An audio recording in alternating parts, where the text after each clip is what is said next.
با سلام و درود به همه شما در هر کجای دنیا که هستید. افشین هستم با 106مین برنامه اپوزیت. این برنامه به صورت هفتگی و با هدف اصلی اطلاع رسانی تهیه میشه. تقریبا تمامی اخبار به یک نوعی به هم ربط پیدا میکنن. کافیه چیدمان اخبار درست بشه تا ربط اونها به هم مشخص بشه. برای مثال در برنامه این هفته سر در میآوریم که چطور شرکت در نمایشگاه هوایی روسیه ربط پیدا میکند به تعداد کشته‌های سیل پاکدشت و در ادامه آخرین سخنان رئیس جمهور منتخب در جمع نیروهای نظامی مورد نقد و بررسی قرار میگیرد. چند هفته پیش یک نمایشگاهی در روسیه برگزار شد و از آنجا یک خبری به ایران مخابره شد که موجبات خنده و سرگرمی تمامی محافل نظامی جهان رو فراهم کرد. پهپادهای ایرانی دل روس‌ها رو برد.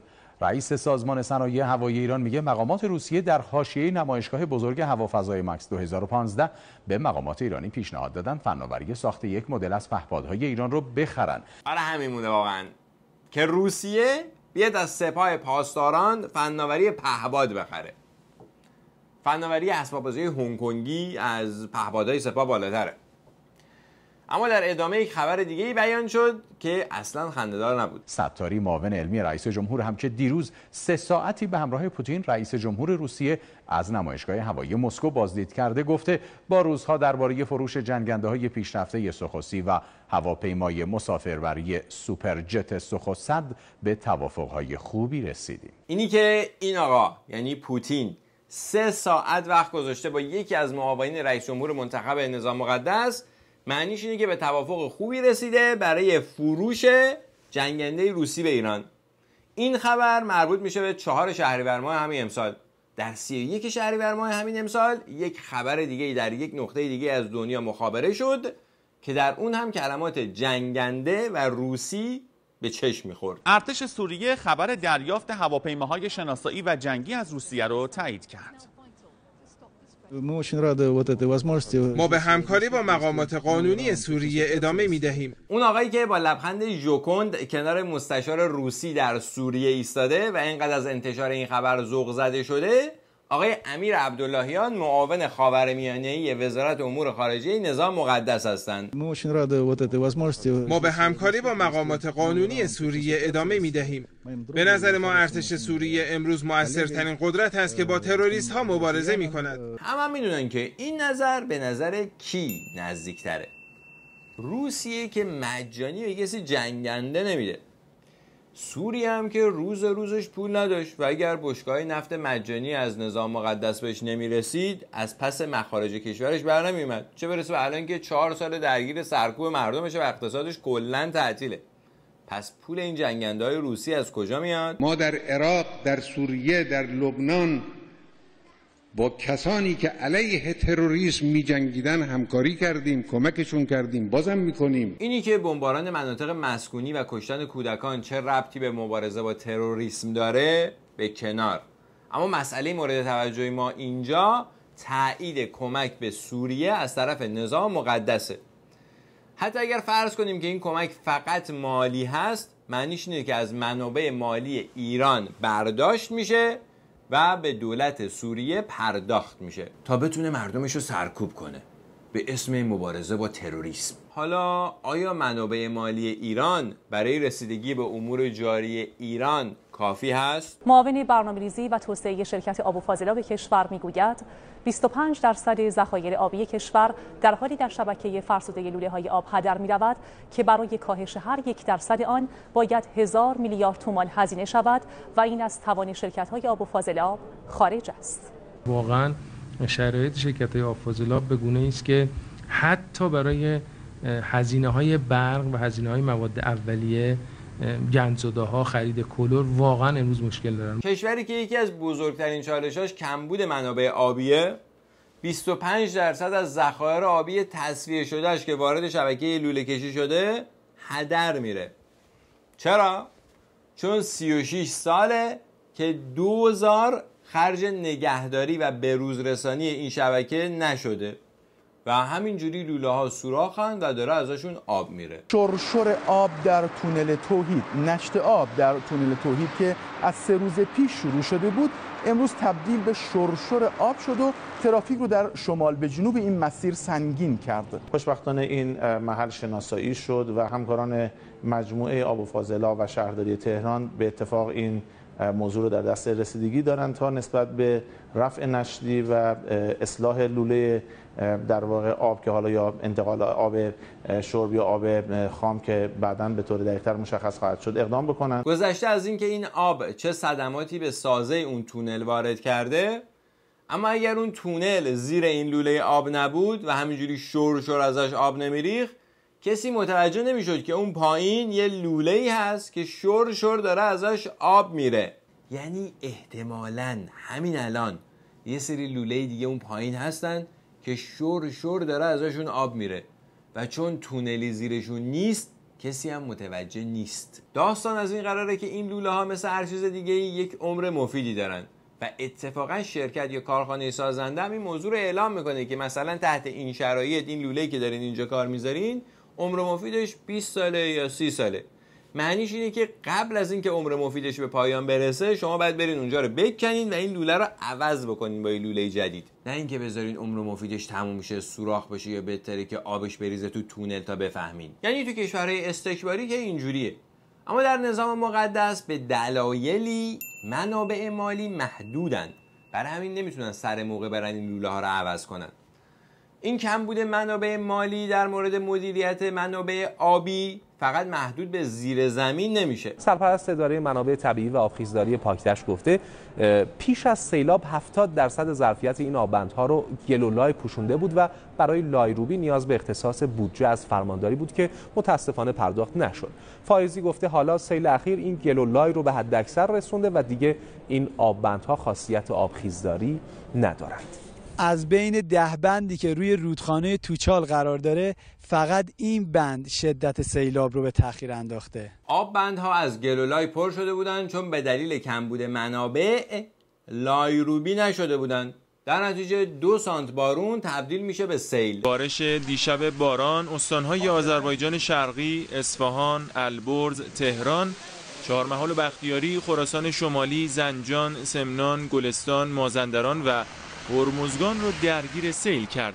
سیلی که با وجود هشدار هواشناسی علاوه بر 10 میلیارد تومان خسارت مالی جون 5 نفر رو در یکی از روستاهای پاکدشت گرفت. در کشوری که مسئولینش از صبح تا شب با نشان دادن چارت‌ها و آمارهای مختلف کمی بارش باران رو عامل کمبود منابع آبی معرفی میکنن، یک باران تابستانی سیلی به راه میندازه. یعنی مثلا اگر 2 روز بارون میومد پشت سر هم میشد گفت خب همه جا سیل میاد دیگه، ولی وقتی چند ساعت باران اونم در جایی که تمام چاه‌ها و سطح‌هاش خالی از آب هستن میاد و سیلی به راه میفته، عامل باران نیست، سوء مدیریت مسئولین منتصب شده است. مسئولینی که هیچ نسبتی به لحاظ تجربه و دانش با مسئولیتی که بهشون سپرده شده ندارن. البته کمبود منابع مالی رو هم باید به اون اضافه کرد. آبخیزداری در بالادست اینا توسط وزارت جهاد صورت نگرفته. 2 ساماندهی روددره‌ها توسط وزارت نیرو حریم و بسترها باید کنترل می‌شده، خیلی‌هاش انجام نشده، بعضی مواقع انجام شده.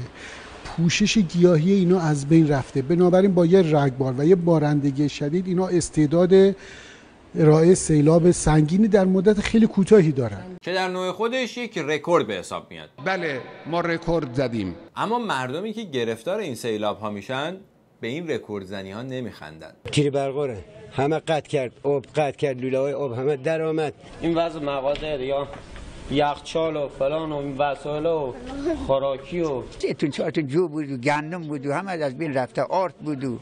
درآمد ما همینه. ببینید سیلاب ببین چی به سرش آورده. ما کلا امرار معاشمون نیه، همه اینجا کشاورزن، همه کارگرن. سیل اومد چی داشتیم بود؟ هیچ هم نداریم دیگه. بله. ولایت مداران و مسئولین صدمه ای از این سیلاب ها بهشون وارد نمیشه. مثلا خونه آقای احمد خاتمی سر راه این سیلاب ها نیست. اتفاقا قشر آسیب پذیر جامعه که قرار بود نظام مقدس ازشون محافظت کنه آسیب میبینن. دولت جمهوری اسلامی از اول امام بزرگوار ما سیاست حمایت از فلسطین و دشمنی با رژیم صهیونیستی رو اعلام کرد و سر دست گرفت تا امروز هم ادامه دارد و 35 ساله که ما از این خط منحرف نشدیم. ملت هم با کمال میل، ملت ما با کمال میل همراهند. اون ملتی هم که زیاد میلی به این کار ندارن و معتقدن که این کمک، یا بهتر بگم کمک ها، باید صرف رسیدگی به کاستی های داخلی بشه، جرئت ندارن اونو بیان کنن، چون در اون صورت با عطوفت اسلامی یا منطق نظام مقدس طرف میشن. ما همون کمکی را که به حزب الله لبنان کردیم که شیعه است، همون کمک رو به حماس کردیم و به جهاد کردیم و باز هم خواهیم کرد. حالا باز هم سیل بیاید و به مردم خسارت بزند یا منابع آبی هدر برود، موضوع مهمی نیست که اینها به هر کسی که بخواهد خودش را منفجر کند یا اسلحه دستش بگیرد تا شهید شود کمک میکنند. اما همون کشوری که ایشون خودش رو صاحب اون میدونه و از طرف مردمش صحبت میکنه، با کمبود منابع مالی در همه زمینه‌ها روبروست. رئیس ستاد مدیریت سوخت در حاشیه نشست به خبرنگار ما گفت بدهی دولت به ایران خودرو مانع خروج خودروهای فرسوده از چرخه حمل و نقل. امیدواریم دفعه که تو هفته آینده مصوبه‌اش اگر ابلاغ بشه اون بدهی قابل پرداخت میشه و انشالله به جریان میفته تحویل خودروها به راننده‌ها. انشالله اگر تصویب بشه. اگر هم تصویب نشد، مردم همینجوری دود آثار از این خودروهای فرسوده رو میخورن. بالاخره مردم هر روز باید با تمام وجودشون حس کنن که تحت حاکمیت نظام مقدس دارن زندگی میکنن. حالا این بدهی دولت به ایران خودرو که اونم مال خود دولته چقدره؟ این بدهی حدوداً چقدر هست؟ حدود 140-150 میلیارد تومانه. یعنی پس از پرداخت این بدهی مشکل تاکسی ها حل خواهد شد. پرداخت بخشش هم انجام بشه مشکل اونها حل میشه. 150 میلیارد تومان فکر کنم پول یکی از اون جنگنده روسیا باشه بدون بمباش. وقتی آفت زنجره خرما زودتر از اعتباری میلیاردی به نخل‌های کرمان میرسه. گفته میشه که حدود 8000 هکتار از نخلستان‌های استان رو در بر گرفته. در بعضی مناطق نزدیک به 90% از محصولمون درگیر مسئله زنجره خرما. تو خوزستان ریزگردها و آب شور حاصل از سد گتوند نخلستان‌های خرما رو از بین می‌برد. در کرمان زنجره به دلیل اینکه اعتبار کافی برای تهیه سم به موقع نمیرسه. اون از شهر، اینم از روستا. مورد بعدی، جای خالی 28000 معلم در نظام آموزش ابتدایی و گزینه‌های روی میز آموزش و پرورش. راهکارهای آموزش و پرورش برای جبران این کمبود، از حضور مدیران و معاونان در کلاس درس. امسال مدیران محترم و معاونین محترم واحدهای آموزشی زحمت مضاعفی خواهند داشت که هر کدامشون 6 ساعت تدریس خواهند داشت. به به، چه راهکاری! یعنی به جای استخدام نیرو، مدیر و ناظم ها رو میفرستن سر کلاس به بچه‌ها درس بدن. زحمت مضاعف. اجرای طرح چند معلمی هم برای سال تحصیلی آینده در پایه‌های 5م و 6م ابتدایی در راه. نیروی انسانی این طرح هم از معلمان دوره متوسطه تامین میشه. در دوره متوسطه همکارایی که دارای کسر ساعت موظفن، به ویژه در متوسطه اول، به خاطر که یک پایه رو الان اونجا نداریم، تعدادشون قابل توجهه. اونا میان ابتدایی. میان ان شاءالله در دوره. نپذیرفتن این موضوع هم برای این معلمان تبعات داره. اگر نپذیرن، اولین اتفاقی که میفته اینه که حق شغلش کم خواهد شد. یعنی یه جوری به اصطلاح دریافتیاشون کم میشه. یعنی هر جور که بتونن به معلمان یا کلا فرهنگیان فشار وارد میکنن، چون نمیخوان 28000 نیروی جدید استخدام کنن. میدونید چرا؟ کمبود منابع مالی. 1000 میلیارد تومان صرفه‌جویی با ساماندهی نیروی انسانی. این آمار رو وزیر آموزش و پرورش در همایش استانداران سراسر کشور داد و گفت این مبلغ رو به زخم‌های دیگه همین وزارتخونه زدیم. زخم‌ها و چالش‌هایی که فانی خیلی بازشون نکرد چون خوشبختانه الان 36 ساله که از عمر نظام مقدس میگذره و دیگه این مشکلات رو نمیشه انداخت کردن نظام قبلی. در 20 سال اول بعد از انقلاب این بهترین تکنیک برای فرار از پاسخگویی به انتقادات بود. اما اینی که مدیرا و ناظمای مدرسه باید زحمت مضاعف بکشن و برن سر کلاس درس بدن، یا معلمای دبیرستان رو مجبور میکنن برن سر کلاس دبستان درس بدن، و اسمشو گذاشتن ساماندهی نیرو. تا 1000 میلیارد تومان، یعنی 1/10 مبلغی که بابک زنجانی با خودش برده و پس نمیده رو صرفه جویی کنن، چون این پول میخوان به زخم یا زخمهای دیگه‌ای بزنن. نمیشد از کمک یا کمک ها به حماس و حزب الله و سوریه کم کرد. ما در آموزش و پرورش قریب به 750 چالش اصلی داریم. 750 چالش اصلی، اونم فقط در یه وزارتخونه. من اصلا نمیدونستم میشه در آموزش و پرورش 750 مورد پیدا کرد، اونم اصلی. اینجا باید خدمتتون عرض کنم که اتفاقا معلمین تنها قشری هستن که به صورت سازماندهی شده در برابر این بی‌عدالتی ها مقاومت میکنن.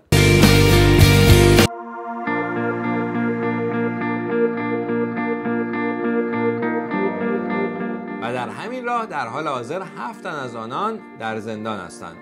آقایان منصور موسوی، علیرضا بهشتی، علی اکبر باغبانی، رسول بداقی، اسماعیل عبدی، مهدی بهلولی و محمد رضا نیکنژاد.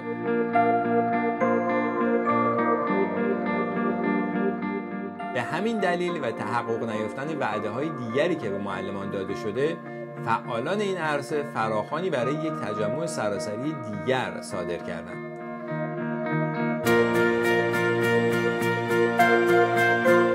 13 مهر ماه تاریخ این تجمع سراسری خواهد بود. فکر می‌کنم حمایت از این تجمع مسالمت‌آمیز بهترین راه برای اعتراض به بی‌عدالتی حاکم باشه و به نوعی وظیفه همه ایرانیانه.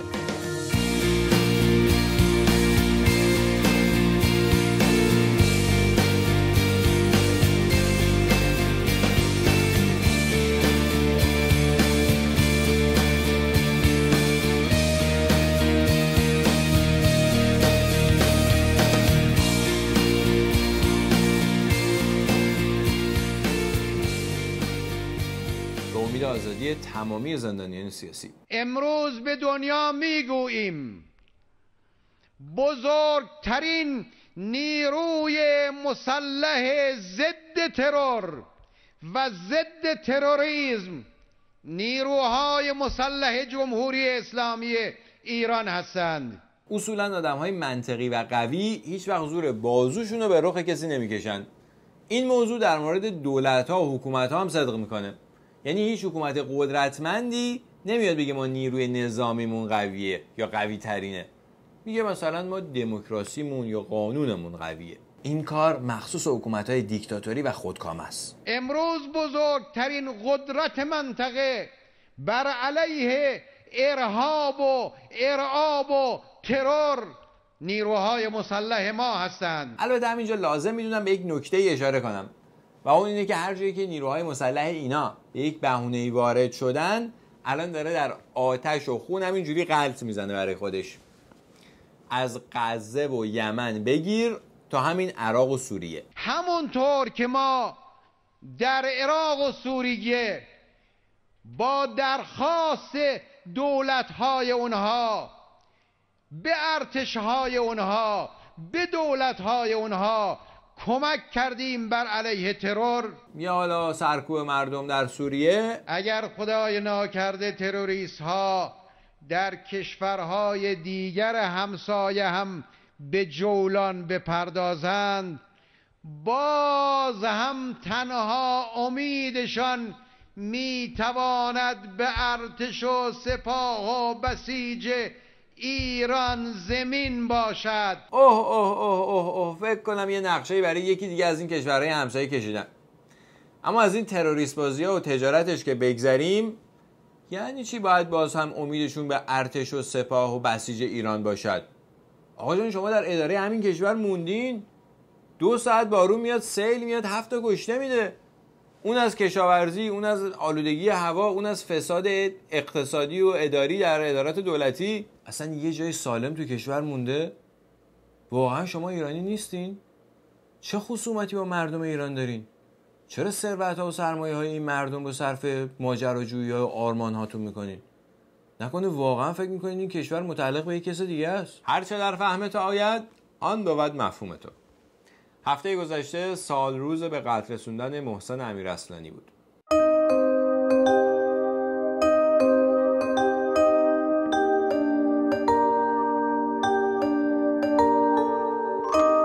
محسنی که داشت به یه سری جوان همسن سال خودش امید زندگی کردن میداد. با تفسیر قرآن اتفاقاً و فقط به این جرم کشته شد. چون نظام مقدس تفسیر محسن از قرآن رو نمیپسندید. بعد از 8 سال زندان یه همچین روزایی اعدامش کردن به جرم بدعت در دین. یادش گرامی و ننگ این عمل بر پیشانی تاریک فکرانی که به نوعی در این عمل شریک بودند.